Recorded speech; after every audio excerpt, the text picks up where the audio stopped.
first, the assumption at this time is that they are in majority and they know what they're talking about. Like I said, that was the assumption. We need to correct that assumption. They aren't in the majority, since the majority has long since left this earth. In truth, the do-gooders are part of the scum, dredges, stuff that's left after the cream and milk has been processed. They couldn't pass the test of education and counsel. They couldn't pass the test of karma. They don't even seem to be able to accept the gift of grace, requiring only the allegiance to the concepts that Christ gave. Still, they are held up as examples of how we should be. They are always telling us in a loud voice what is right. We wish to point at them and say, "No, you are wrong." There doesn't seem to be anyone else who either sees it or who has the courage to say no. As no is said, perhaps the others of a wiser nature might then be seen and asked to be given counsel. Perhaps they might be better heard. In other words, if you say no, these do-gooders that have what appears to be the majority, and they tell you that they're right, if you get to the point where you say no, they aren't, then there's a chance that maybe you'll start listening to the wiser people among us and listen to their counsel and hear them. So then they go on. The second reason relates to the concept of a pyramid. That concept states that there must be a base upon which those who would climb higher must first stand. Further, that base is composed of material not much different from any of the other pyramids.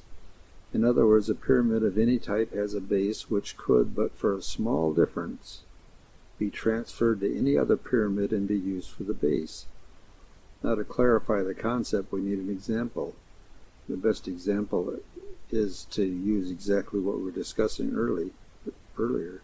To build a pyramid of evil, you must have a base of people who will accept certain concepts and functions as though the concepts were true.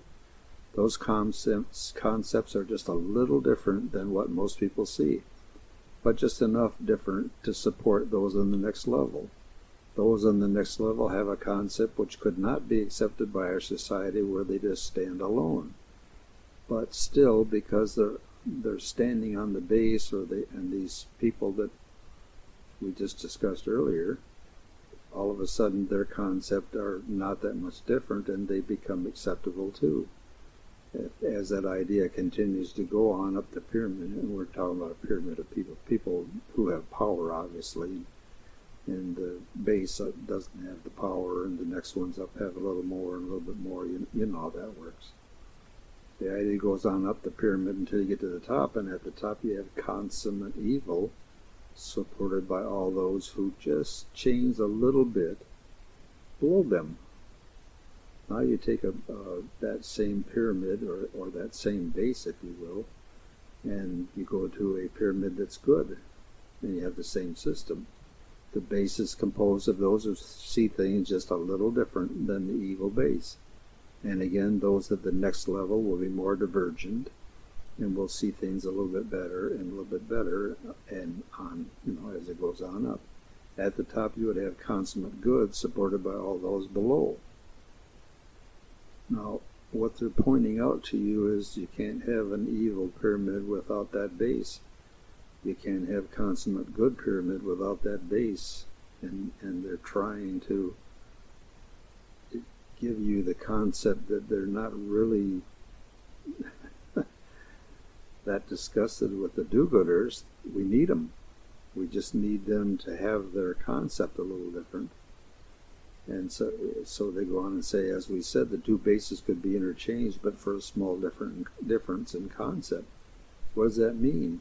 It means that if the do-gooders could see the concepts they held were the very support for the fallen one, they might change their concept and become support for love. Pick on them?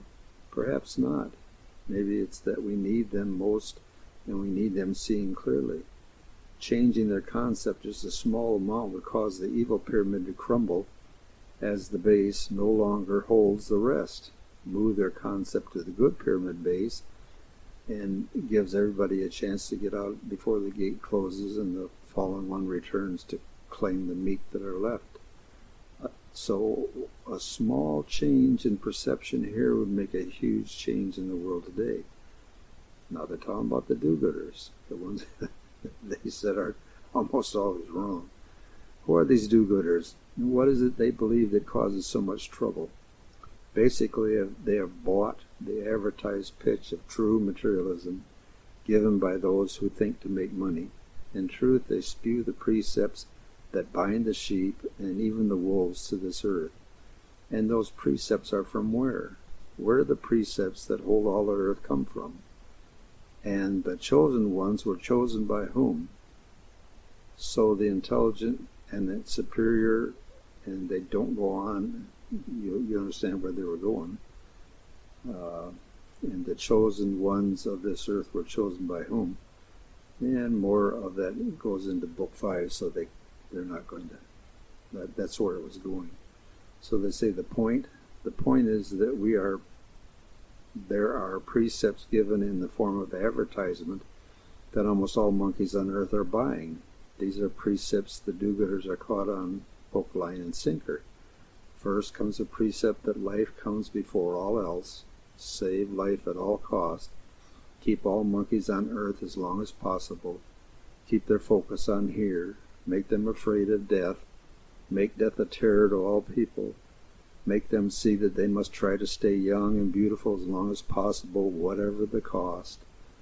To get old is to become useless and retire to the old people's warehouse. Only those who are seeking the great things of earth are held up to be shining example. And shining examples are always shown on television, which is really a form of advertisement. And your shining example is always those good-looking, good-smelling, wealthy, nice, driving nice cars, living in nice homes. Those are the people. So, and those are what the do-gooders believe should be, and they center everything on that. So they go on and say, then comes the second precept, which goes along with the first. Those who are do-gooders are shining example of all that's right. Look where they are on the U. How can they be examples of anything but children in this world? And just what are they examples of? Children. If you see book 1, you'll see why they say that. But, if you haven't read book 1, that's what they're saying, and you'll take their word for it for the time being. The third precept is ridiculous to all those of the silent majority who know it. That precept is that precept is that the only reality is a reality you can touch, taste, smell, hear, and see. Now that reality that they just discussed is a thought. And they ask you, can you touch that thought? Can you taste that thought, smell it, hear it, see it? Then is that thought not real? They're kind of beating them up here. If and do you know anybody that believes that everything that's solid and real and you can touch, taste, smell, and so on, that's the only reality there is? They go right away immediately and they say, take a look at the concept. The concept is a thought. You can't taste, touch, smell, or anything, thought. So therefore it's not real, right? And of course those people that believe all this reality stuff will say, no, a thought's real too. And they say, but you just got through telling me that you can't taste it, smell it, touch it. Now they're kind of defeated, which was the point. They go on and say, the truth is all things that fall into the material category are the most unreal. If you doubt that truth, or the truth of that statement, ask any person who's in the old people's warehouse about the material world. And as you ask, remember, you will be there soon yourself. So that you ask them, what is real? Most that is real is hidden from the 5 senses. That's what they'll tell you. Most stuff that you're doing is just stuff. Most of the things that you're running around doing just don't matter. These are the people that have lived long enough to recognize the truth of the situation, and these are the people that nobody ever listens to because they don't look good, don't have nice houses, they don't drive necessarily. They're in a old people's warehouse being fed garbage and given medicine that they don't need and supposedly being taken care of. The fourth precept is that ability is something conferred on a person by someone in authority. Now, these are concepts the do-gooders have. The ability is something conferred on a person by someone in authority. We have covered that precept in the discussion on intelligence games, but it must be added here as a precept that the do-gooders do truly hold dear to their heart. In truth, you have an ability whether a person in authority certifies that fact or not. That's the fourth precept. The fifth precept is the fixing, they call it the fixing symptom in any situation. And what does that mean? That means the preferred course of action is to fix something, not correct the problem. Do we take pills that mask the pain, or do we find the cause of the pain and prevent its reoccurrence? Do we know that the government never solves problems, or do we let the government put their hire more people to put more fingers in the dike that's leaking instead of fixing the dike? Do we investigate and find the cause of government problems, or do we throw money at the problem and hope it'll go away? Why is there so much depression and suicide in people's lives? Do we find the problem and solve it, or do we give them a new wonder drug and get them back to life, back to work, and not quite themselves anymore? Enough said. Fixing something, but fixing a symptom, not the cause. Now that's a do-gooder's concept. The sixth precept or concept that do-gooders have is that people are easily changed and they change often. Thus, any person ought to be able to change to do-gooder's way of thinking.